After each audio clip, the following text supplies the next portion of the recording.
ဆိုဗီယက်စစ်သားတယောက်ကတကားကိုကန်ဖွင့်လိုက်တော့ဂျပန်ကျောင်းသူနှစ်ယောက်အထဲမှာတွေ့လိုက်ရတယ်။မိန်းကလေးတယောက်ကအစိတ်မျိုးချပြီးကိုတတ်ထီသွားတယ်။နောက်တစ်ယောက်ကအစိတ်ကိုကြားမြင့်ပေါ်ကြားပြီးစစ်သားကနင်းမိပြီးကြိတ်ချေလိုက်တယ်။စစ်သားကသူ့မောကိုညှင်းပန်းနေဆက်ဖို့ကြိုးစားတဲ့အခါအမျိုးသမီးစစ်သားတယောက်ကသူ့ကိုတားလိုက်တယ်။မိန်းကလေးရဲ့လက်ကိုချီပြီးအတင်းကျပ်လမ်းပြခိုက်တယ်။ဒါပေမဲ့သူမကသူတို့ကိုမိုင်းကွင်းနဲ့ခေါ်သွားတယ်။စစ်သားတယောက်ကအချိန်မီတတိထားမိလိုက်တယ်။သူကမိုင်းကိုရှာတွေ့ပြီးလူတိုင်းရဲ့အသက်ကိုကယ်တင်ခဲ့တယ်။ဒါပေမဲ့နောက်တစ်စက္ကန့်မှာသူ့ကိုလေထဲပစ်ထည့်လိုက်တယ်။အမျိုးသမီးစစ်သားကသူမရဲ့ဆက်တနတ်ကိုပြစ်ပြီးမိန်းကလေးကိုအရှင်သွားကိုဖြောတယ်။မိန်းကလေးကတတ်နိုင်သမျှပြေးပြီးမိုင်းကွင်းကိုဖျက်ကူးပေမဲ့ဂျပန်စစ်သားတွေကသူတို့ကိုထပ်တွေ့ပြန်တယ်။အမျိုးသမီးစစ်သားကသူမရဲ့အထုပ်ကိုမြစ်ထဲပစ်ချပြီးအဖွဲကိုတခြားဘက်ကိုခေါ်သွားတယ်။သူတို့ကမျက်ရှည်ထဲမှာဝတ်ထားကြတယ်။ယောက်ျားလေးက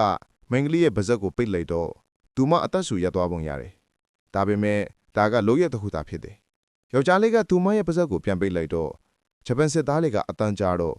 ပြန်လှည့်ကြည့်လိုက်ကြတယ်။ကန်ကောင်းထောက်မစွာမဲ့ကောင်းကင်မှာလင်းယုံတကောင်ပေါ်လာပြီးသူတို့ထွက်သွားကြတယ်။အမျိုးသမီးစစ်သားကသူမရဲ့ဓာတ်ရှည်ကိုယောက်ျားလေးစီပေးပြီး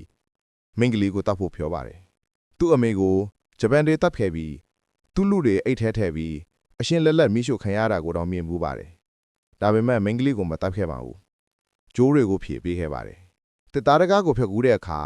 မိန်းကလေးကချော်လဲပြီးရွှက်နွံတဲ့ပြုတ်ကျသွားတယ်။ယောက်ျားလေးက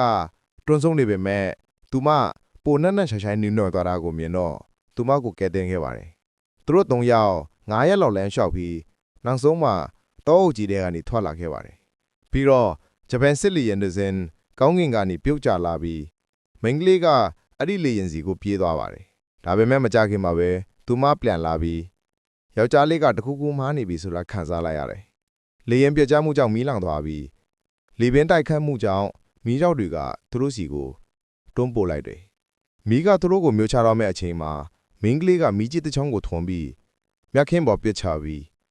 အောက်မှာဆင်းပြီးခေါင်းအုပ်ဖို့ပြောတယ်။ယောက်ျားလေးနဲ့အမျိုးသမီးစစ်သားကသူမကိုအတူယူပြီးအသက်ရှင်ကြံရစ်ခဲ့ပါတယ်။ဒါပေမဲ့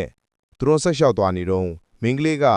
ဂျပန်စကန်ကိုပြန်ခေါ်သွားတယ်။သူမရဲ့ပြည်သူတွေကိုနေရာအညံ့ရှာဖွေခဲ့ပါတယ်။အမျိုးသမီးစစ်သားကတန်ချကာကားထဲမှာဖိတိထားတဲ့ဘစ်စကွတ်တွေကိုတွေးရှိခဲ့ပြီးမင်းကလေးကိုစားစေချင်ခဲ့တယ်။ဒါပေမဲ့သူမထွက်လာတာနဲ့မင်းကလေးကစက်တနတ်နဲ့သူမကိုချိန်လိုက်တယ်။ယောက်ျားလေးကတနတ်ပြောင်းစီကိုရှောက်သွားတယ်။မင်းကလေးကသူမကိုကူညီခဲ့တဲ့လူတွေကိုမတတ်နိုင်ဘူး။သူမတနတ်ကိုချပြီးမြေပြင်ပေါ်မှာငိုကြွေးလိုက်တယ်။ရေဒီယိုကဂျပန်ရဲ့ခွန်းချက်မရှိလက်နက်ချကြောင်ကြင်ညာတော့မင်းကလေးမယုံနိုင်ဘူး။စစ်ပွဲကနောက်ဆုံးမှပြီးဆုံးသွားတယ်။အမျိုးသမီးစစ်သားကသူမရဲ့ယူနီဖောင်းကိုချွတ်ပြီးမြစ်ထဲမှာရေကူးနေကြတယ်။သူတို့၃ယောက်ကသူတို့ရဲ့အဖော်တွေကိုရှာဖွေနေကြတယ်။လမ်းမှာဂျပန်လူမျိုးတွေကိုစပူကူကျူးလွန်ပြီးကိုဖျက်တန်နေကြတယ်။ဂျပန်စစ်သားတွေကကလေးတယောက်ကိုတနတ်နဲ့ချိန်တဲ့အခါမိန်းကလေးကလမ်းမှာရပ်နေတယ်။လက်နက်ချတဲ့တရင်ကိုမကြားဘူးတိလို့ဖြစ်တယ်။ဒါပေမဲ့ကျင်ယုံတတောင်းကသူမကိုထိမှန်ပြီးသူမတောင်စန်းပေါ်လဲကျသွားတယ်။ယောက်ျားလေးနဲ့အမျိုးသမီးစစ်သားကသူတို့ရဲ့တန်ချကာကားကိုဂျပန်တန်နေစီမောင်းလာကြတယ်။စစ်ပွဲရဲ့ရက်စက်ကြမ်းကြုတ်မှုတဲ့မိတော်တွေပြီးမှငင်းချမ်းရည်တီတဖန်ပြန်လဲရောက်ရှိခဲ့တယ်